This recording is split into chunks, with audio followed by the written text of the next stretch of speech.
Hi healthy viewers, welcome to our channel. నేను మీ doctor అంజలి అండి. ఈరోజు 24 సెప్టెంబరు వరల్డ్ ఆఫ్ డెఫ్ అనేది జరుపుతారండి. అంటే ఎవరికైతే చెవుడు ఉందో ప్రాబ్లం వాళ్ళకి ఈరోజు వాళ్ళ గురించే వరల్డ్ ఆఫ్ డెఫ్ అనేది జరుపుకుంటారండి. ఇది ఎందుకు జరుపుకుంటారు అంటే మనకు ఈ ప్రాబ్లము ఏదైతే ఉందో డెఫ్ ప్రాబ్లం ఉందో ఇది ఎందుకు వచ్చింది, కారణం ఏంది, ఇంకా ఎవరైతే డెఫ్గా ఉన్నారో వాళ్ళకి ఫైనాన్షియల్ కండిషన్ కానీ వాళ్ళు హక్కులు కానీ సొసైటీలో ఇది వాళ్ళకి కంపల్సరీ ఇప్పించడానికి ఇది చేపిస్తారండి. ఇంకా ఏంటంటే వాళ్ళది లాంగ్వేజ్, మనం సైన్ లాంగ్వేజ్ అనేది ప్రతి ఒక్కరు కూడా నేర్చుకొని వాళ్ళకి సపోర్ట్గా మనం అండగా ఉండాలి. కాబట్టి మనం ఈ వరల్డ్ డెఫ్ డే అనేది జరుపుకుంటామండి. ఇంకా ఏంటంటే వాళ్ళది కొన్ని ఆర్గనైజేషన్స్ ఉంటాయి. ఆ ఆర్గనైజేషన్స్ కూడా ఈరోజు మనం చారిటీగా వాళ్ళకి కొంత సహాయం చేయాలని ఈరోజు అనేది జరుపుకోవడం అనేది జరుగుతుందండి. ఇంకా ఏంటంటే లౌడ్ సౌండే మెయిన్ కారణం. అంటే విపరీతంగా సౌండ్స్ ఏదైతే ఉన్నాయో అదే మెయిన్ కారణం డెఫ్నెస్కి. కాబట్టి ఆ డెఫ్నెస్ రాకుండా మనం ఏమేమి జాగ్రత్తలు తీసుకోవాలి, ఎవరికైతే ప్రాబ్లం లేదో రాకుండా ఫ్యూచర్లో ఏమేమి జాగ్రత్తలు తీసుకోవాలి అనేది కూడా మనం ఈరోజు డిస్కస్ చేయడం అనేది జరుగుతుందండి.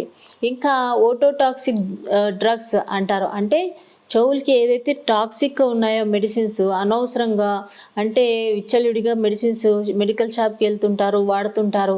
దానివల్ల ఏం సైడ్ ఎఫెక్ట్స్ ఉన్నాయని తెలియకుండా వాడుతుంటారు కదా. అలా వాడకుండా జాగ్రత్తలు తీసుకోవాలనేది కొన్ని డిస్కషన్ అనేది జరుగుతుందండి. ఈరోజు గవర్నమెంట్ అయితే సెలవు ఇవ్వడం జరుగుతుందండి.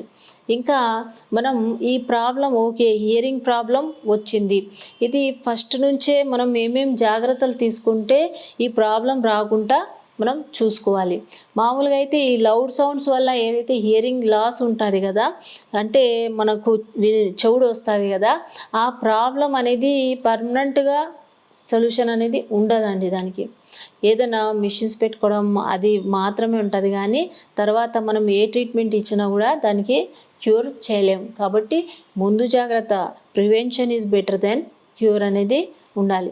కాబట్టి వెనుకడ ప్రాబ్లం అనేది చెవుడు అనేది ఎందుకు వచ్చింది, మామూలుగా అయితే చిన్నపిల్లలు 1 year అయిన తర్వాత కూడా వాళ్ళు సౌండ్స్కి ఏం రెస్పాన్స్ ఇవ్వకపోవడం, ఇంకా తల్లికి చూస్తేనే రెస్పాన్స్ ఇస్తుంటారు, పిలిస్తే వెనక నుంచి కూడా రెస్పాన్స్ ఇవ్వలేదనుకోండి, అప్పుడు వారికి ప్రాబ్లం ఉంది అని అర్థం, వినుకడ ప్రాబ్లం ఉంది అని అర్థం. కాబట్టి డాక్టర్ దగ్గర తీసుకొని వెళ్ళి చూపించి ప్రాబ్లం ఏందో అనేది చూసుకోవాల్సిన కంపల్సరీ చూపించుకోవాలండి.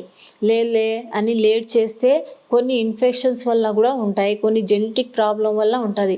మామూలుగా అయితే జెనెటిక్ ప్రాబ్లం అంటే డౌన్ సిండ్రోమ్స్లో ఉండొచ్చు, హెరిడిటరీ ప్రాబ్లం ఉండొచ్చు, ఇంట్లో ఎవరికైనా ప్రాబ్లం ఉందంటే పిల్లలు కూడా వచ్చే అవకాశం ఉంటుంది. ఇంకా కొంతమందికి ప్రెగ్నెంట్ ఉన్నప్పుడు వాళ్ళకి రుబెల్లా అనేది ఇన్ఫెక్షన్ వస్తే కూడా పిల్లలకి మామూలుగా అయితే హియరింగ్ లాస్ అనేది ఉంటుందండి. ఇంకా నెక్స్ట్ వచ్చేసి డెలివరీ టైంలో ఎప్పుడైతే ఆస్ఫిక్షియల్ ప్రాబ్లం ఉంటుందో బేబీకి, అంటే ఆక్సిజన్ లెవెల్ అనేది తగ్గిపోతుందో అప్పుడు కూడా పిల్లలకి ఈ హియరింగ్ లాస్ అనేది వచ్చే అవకాశం ఉంటుందండి. ఇంకా హైపర్ బిలిరూబిన్ అంటే ఎక్కువగా పసిరికల ప్రాబ్లం ఉంటే కూడా పిల్లలకి పుట్టినప్పుడు అప్పుడు కూడా ఈ హియరింగ్ లాస్ వచ్చే అవకాశం ఉంటుంది. ఇంకా లో బర్త్ వెయిట్ అంటే ఎప్పుడైతే బరువు తక్కువ ఉంటారో ఆ పిల్లలు కూడా హియరింగ్ లాస్ ప్రాబ్లం వచ్చే అవకాశం ఉంటుందండి. ఇంకా పిల్లలు పెరిగే కొద్దీ ఒక్కొక్కసారి ఇయర్ ఇన్ఫెక్షన్స్ వచ్చే అవకాశం ఉంటుంది. అప్పుడు ఎక్కువ రోజు నుంచి ఇయర్ ఇన్ఫెక్షన్స్ వస్తే కూడా వాళ్ళు కూడా హియరింగ్ లాస్ వచ్చే ప్రాబ్లం ఉంటుంది. ఇంకా మెనింజైటిస్, మెదడు వాపు అంటారు కదా, అది ప్రాబ్లం ఉంటే కూడా హియరింగ్ లాస్ వచ్చే అవకాశం ఉంటుంది. ఇంకా ఫ్లూయిడ్ కలెక్షన్, వాటర్ అంటే ఇన్ఫెక్షన్ వల్ల ఫ్లూయిడ్ కలెక్షన్ ఉంటుంది ఇయర్లో, అప్పుడు కూడా ఈ వినుకడ ప్రాబ్లం వచ్చే అవకాశం ఉంటుంది. ఇంకా పిల్లలు పెద్దగా పెరిగే కొద్దీ వాళ్ళకి స్మోకింగ్ హ్యాబిట్స్, కొన్ని క్రానిక్ జబ్బులు ఏదైనా ఉంటే కూడా వాళ్ళకి క్రానిక్ ఇన్ఫెక్షన్ ఉంటే కూడా ఇది హియరింగ్ లాస్ వచ్చే అవకాశం ఉంటుంది. ఇంకా ఏజ్ పెరిగే కొద్దీ చాలామందికి ఈ హియరింగ్ లాస్ అనేది ప్రాబ్లం ఉంటాయి. కాబట్టి ఎప్పుడైతే హియరింగ్ లాస్ ప్రాబ్లం రాకూడదు, మనం జాగ్రత్తగా ఉండాలి. వేర్ అండ్ టేర్ ప్రాబ్లం అప్పుడు ఫోలిక్ యాసిడ్ అనేది విటమిన్ యూజ్ చేస్తే వాళ్ళకి చాలా వరకు ప్రాబ్లం అనేది రాకుండా చూసుకోవచ్చు. ఇప్పుడు లౌడ్ సౌండ్స్ అనేది ఎక్కువగా శబ్దాలు విని ఇబ్బంది కాకుండా ఉండాలంటే మనం ఏ విటమిన్స్ తీసుకోవాలి?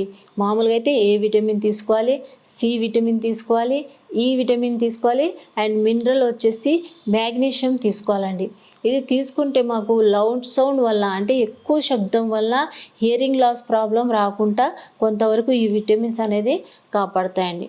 ఇంకా మామూలుగా అయితే మనం ఏమేం జాగ్రత్తలు తీసుకుంటే ఈ వినుకడు ప్రాబ్లమ్స్ అనేది రాదు ప్రెగ్నెన్సీ అప్పుడు ఏదైనా ఇమ్యునైజేషన్ ఉన్నాయనుకోండి, అది చేయించుకోవాలి. మనం టీకాలు అంటారు కదా, ఇంకా పుడితే వెంటనే టీకాలు వేయించుకోవడం, ఈ రొబెలా ప్రాబ్లం రాకుండా చూసుకోవడం. ఇంకా ఒక్కొక్కసారి ఎవరైతే మదరు బీపీ ఎక్కువ ఉంటుంది కదా ప్రెగ్నెన్సీ టైంలో, ఆ పిల్లలకు కూడా ఈ వినుకడ ప్రాబ్లం వచ్చే అవకాశం ఉంటుంది. ఇంకా డయాబెటీస్, ప్రెగ్నెన్సీ అప్పుడు డయాబెటీస్ ఉంటే మదర్కి చాలామంది పిల్లలకి వినుకడ ప్రాబ్లం వచ్చే అవకాశం ఉంటుంది. కాబట్టి ఈ ప్రాబ్లం ఈ యాంటీనేటల్ చెకప్ అనేది చాలా ఇంపార్టెంట్ అండి. ఇంకా జెనెటిక్ కౌన్సిలింగ్ అనేది తీసుకుంటే ఏదైనా జెనెటిక్ ప్రాబ్లం ఉన్నాయి 3rd మంత్లో స్కాన్ చేయించుకోవాలండి. డౌన్ సిండ్రోమ్ అనేది బయటపడుతుంది. అప్పుడు పిల్లలకి హియరింగ్ లాస్ అనేది ఈ ప్రాబ్లం రాకుండా చూసుకోవచ్చు. డౌన్ సిండ్రోమ్తో పిల్లలు పుడితే చాలా కష్టం అండి పిల్లలది. కాబట్టి మెదడు అనేది డెవలప్ అనేది ఉండదు. కాబట్టి 3rd మంత్లో ఎన్టీ స్కాన్ నెక్ది స్కాన్ చేస్తారు. ఆ ఎన్టీ స్కాన్లో డౌన్ సిండ్రోమ్ అనేది బయటపడడం జరుగుతుంది. కాబట్టి ఈ స్కాన్ కానీ టెస్టులు కానీ చాలా ఇంపార్టెంట్ అండి. పిల్లలకి తర్వాత ఇబ్బంది కాకుండా ముందు జాగ్రత్తగా చూసుకోవడం అనేది. ఇంకా మదర్కి ఇన్ఫెక్షన్ రాకుండా, ఇన్ఫెక్షన్ ఉంటే ముందు ట్రీట్మెంట్ తీసుకొని తర్వాత ప్రెగ్నెన్సీకి ప్లాన్ చేయడం అనేది చాలా ఇంపార్టెంట్. ఇంకా షుగర్ ఉంటే ముందు జాగ్రత్తగా కంట్రోల్ చేసుకోవడం, బీపీ ఉంటే ముందు జాగ్రత్తగా కంట్రోల్ చేసుకోవాలి ప్రెగ్నెన్సీ రాకముందు. ఇంకా ప్రెగ్నెన్సీ టైంలో షుగర్ రాకుండా, బీపీ రాకుండా జాగ్రత్తలు తీసుకోవాలి. ఇంకా బ్లడ్ తక్కువ ఉంటే కూడా మదర్కి చాలా వరకు పిల్లలకి ప్రాబ్లం వచ్చే అవకాశం ఉంటుంది. ఇంకా ఎవరికైతే బ్లడ్ తక్కువ ఉంటుందో పిల్లలకి, వాళ్ళు కూడా ఈ వినుకడ ప్రాబ్లం వచ్చే అవకాశం ఉంటుంది. కాబట్టి జాగ్రత్తగా ఉండాలండి మనం. ఇంకా నెక్స్ట్ వచ్చేసి ఎక్కువ సౌండ్స్కి ఇది మనం ఎక్స్పోజ్ కాకుండా చూసుకోవాలి. ఇప్పుడు చాలామంది పిల్లలు యంగేజ్ కానీ ఎవరైనా కానీ ఎక్కువగా బ్లూటూత్ యూజ్ చేస్తున్నారు, ఇంకా ఇయర్ ఫోన్స్ యూజ్ చేస్తుంటారు, ఎక్కువ సౌండ్స్ పెంచుకుంటుంటారు. ఇంకా ఎక్కువ సౌండ్స్లో ఉండే చోటు కూడా మనం వర్క్ చేసినా కానీ ఈ వినుకడ ప్రాబ్లం వచ్చే అవకాశం ఉంటుంది. కాబట్టి ఇవి యూజ్ చేసినప్పుడు ఎక్కువగా హియరింగ్ లాస్ వచ్చే అవకాశం ఉంటుంది. కాబట్టి ఈ టైంలో జాగ్రత్తగా ఉండాలి. మామూలుగా అయితే 2 రకాలుగా ఉంటుందండి ఈ హియరింగ్ లాస్ ప్రాబ్లం. ఒకటి కండక్టివ్ అండ్ సెన్సోన్యూరల్ అనేది 2 రకాల హియరింగ్ లాస్ అనేది 2 టైప్స్ ఉంటుందండి. ఇంకా 3rd టైప్ వచ్చేసి 2 కలిపి ఉండొచ్చు. ఇంకా కండక్టివ్ దాంట్లో ఎక్స్టర్నల్ ఇయర్, మిడిల్ ఇయర్లో ప్రాబ్లం ఉంటే ఈ కండక్టివ్ డెఫ్నెస్ అనేది వస్తుందండి.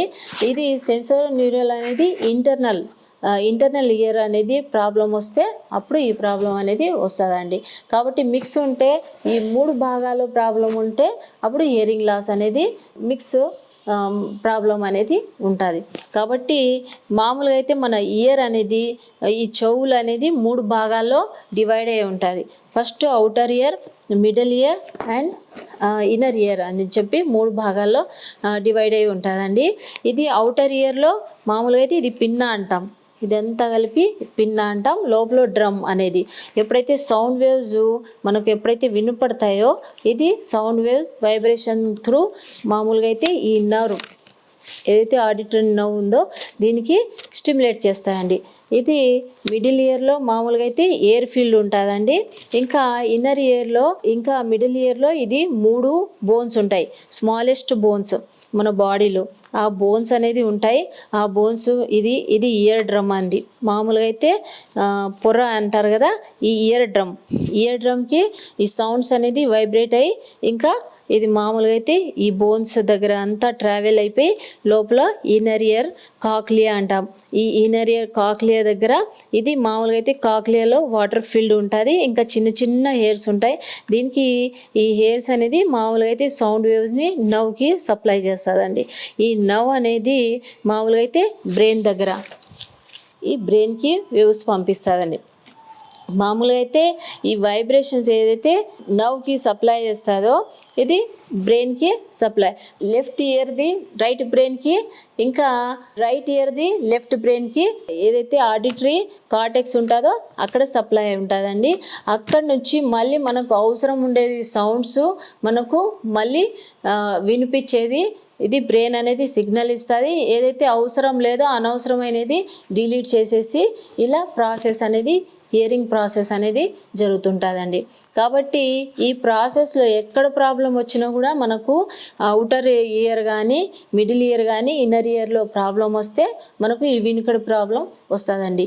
మెయిన్ ఈ సౌండ్స్ వల్ల వచ్చేది వినికిడి అనేది ప్రాబ్లం అంటే చెవుడు అనేది వచ్చేది ఈ ఇన్ఫెక్షన్ వల్ల కానీ ఇది ప్రాబ్లం వల్ల కానీ వచ్చే అవకాశం ఉంటుంది. మెయిన్ ఇక్కడనే అండి డ్యామేజ్ అయ్యే అవకాశం ఉంటుంది. ఈ ఓవర్ సౌండ్స్ వల్ల కాక్లియా అనేది డ్యామేజ్ అయితేనే మనకు ఈ పర్మనెంట్ ఇయర్ లాస్ అనేది ఉంటుంది. దీనికి ఏం ట్రీట్మెంట్ ఉండదు. కాబట్టి మనం ఈ డ్యామేజ్ కాకుండా మనది బాధ్యత, ఇది చూసుకోవాల్సిన బాధ్యత మనదే. కాబట్టి జాగ్రత్తగా ఉండాలి. మన చెవులు అనేది చాలా ఇంపార్టెంట్. ఎందుకంటే వినపడకపోతే ఆ నరకం అనేది చాలా ఉంటుంది. కాబట్టి ఈ జాగ్రత్తలు తీసుకొని మనం సౌండ్స్ ఎక్కువ లేకుండా ఇంకా ఇయర్ ఇన్ఫెక్షన్స్ రాకుండా మనం కొంచెం ప్రాబ్లం ఉన్నప్పుడే డాక్టర్ దగ్గర చూపించుకోవడం. ఇంకా ఒక్కొక్కసారి చాలామందికి ఇయర్ వ్యాక్స్ అంటే ఎక్కువగా వ్యాక్స్ లోపల ప్రొడ్యూస్ అయ్యి కూడా వినపడదు. అప్పుడు క్లియర్ చేసేస్తే ఇంకా మామూలుగా వినపడుతుందండి. ఇంకా ఒక్కొక్కసారికి వాటర్ అనేది స్విమ్మింగ్ పూల్ అలా బయటికి స్నానం చేసేటప్పుడు షవర్లో వాటర్ కూడా చెవులో పోతే చాలా వరకు ఇన్ఫెక్షన్ వచ్చే అవకాశం ఉంటుంది. కాబట్టి అప్పుడు కూడా మనం జాగ్రత్తగా ఉండాలి. మామూలుగా అయితే వాటర్ తీయడం అనేది చాలా కష్టం చెవులోది. కాబట్టి ఇట్లా ఏ చెవులో అయితే వాటర్ పోయిందో అటుపక్క పండుకున్నా మనకు వాటర్ అనేది క్లియర్ అవుతుంది. లేదా ప్రెషర్ క్రియేట్ చేసి ఇట్లా మామూలుగా అయితే ప్రెషర్ క్రియేట్ చేసిన వాటర్ అనేది బయటికి రావడం జరుగుతుంది. లేదా కాటన్ అదే చాలా చిన్నగా చేసేసి స్మాల్గా థ్రెడ్ లాగా చేసి మనం అంతా లోపల క్లీన్ చేస్తూ ఉంటే కూడా ఆ వాటర్ బయట వచ్చే అవకాశం ఉంటుంది. కాబట్టి ఇన్ని జాగ్రత్తలు తీసుకోవాల్సి ఉంటుందండి. మనకు ఒక్కసారి చెవుడు వస్తే మనం ఏమి చేయలేం, క్యూర్ చేసుకోలేం. కాబట్టి ఏమైనా చిన్న ప్రాబ్లంకే మనం క్లియర్ చేసుకొని ఆ ప్రాబ్లం రాకుండా చూసుకోవాలి. ఇంకా విటమిన్ డి డెఫిషియన్సీ ఉంటే కూడా మనకు చాలా వరకు చెవుడు వచ్చే అవకాశం ఉంటుంది. కాబట్టి మామూలుగా అయితే మనం విటమిన్ డి అనేది కంపల్సరీ ఎప్పుడైతే మీరు వేసుకోలేదో అప్పుడు 4 శాచెట్స్ అనేది వాడాల్సి ఉంటుందండి. వారానికి ఒకటి మిల్క్తో పాటు తీసుకోవాలి. ఎప్పుడైతే మనం 4 శాచెట్ వాడినామో తర్వాత నెలకు ఒకసారి ఒక ప్యాకెట్ చాలండి మిల్క్తో పాటు తీసుకుంటే.